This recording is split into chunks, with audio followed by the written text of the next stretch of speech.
Our top story this morning, Ukraine is accusing Russia of war crimes and genocide after footage emerged of civilians found in mass graves. President Volodymyr Zelenskyy going as far as to label Russian soldiers as murderers, looters and butchers. A warning here, this report contains images that some viewers may find very distressing. The broken body of a woman. Evidence of the terror that swept through this town and others north of the capital before Russian forces suddenly pulled back. The brother of Kyiv's mayor documented what he saw. This is not a special operation. This is not military objects. This is civilians. They've been shot in the head with the tied hands behind their back. This is genocide of the Ukrainian population.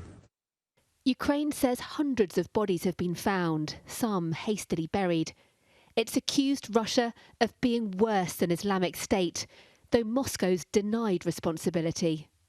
What about the horrors that have been left behind? Can you talk about that? The mass graves, is that true? Are you seeing evidence of civilians being killed in Bucha, in Irpin? Yes, I think it's new cases for the Hague, International Criminal Court, and I think that will be a lot of evidence, and we will see new Nuremberg process, probably in Bucha, probably in Irpin, or in Kharkiv, or in Mariupol. It will be a lot of new Nuremberg process against the criminal, military criminal who did it in our country. The defence minister was referring to the trials put on for Nazi criminals after the Second World War as he spoke on a visit to a nearby airbase. Troops rewarded for helping retake this place, Hostomel.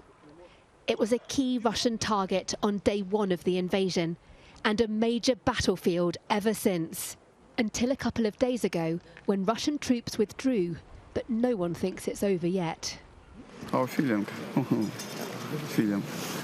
I know a lot of struggles before and beyond that. And after. So we have to prepare to future struggles.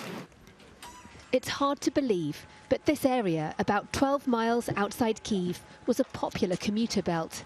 Then, Russian forces, heading for the capital, tried to push through, only to be met by fierce Ukrainian resistance.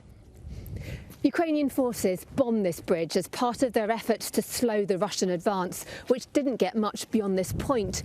They then used artillery fire to smash a line of Russian armoured vehicles. The charred carcasses of at least 6 Russian soldiers lie frozen in time. Wrecked fighting vehicles also litter this road. Standing here could have been a death sentence just a few days ago. Now Ukrainian forces move around freely. Residents who chose not to flee also venturing outdoors with tales of horror. One woman described what she'd said to a Russian soldier who'd entered her home. Я говорю, ну стріляй, для цього тебе мама родила. Я говорю, стріляй другу маму, виходи, а я в підвалі. Я говорю, не вийду. Говорю, ти що боїшся? Будуть стріляти, значить вперу в мене. І вони як таракани по всьому дому. The shooting may have stopped for now, but life's still impossibly hard. There's no power, no running water, and no certainty the Russians won't return. Deborah Haynes, Sky News, Bucha.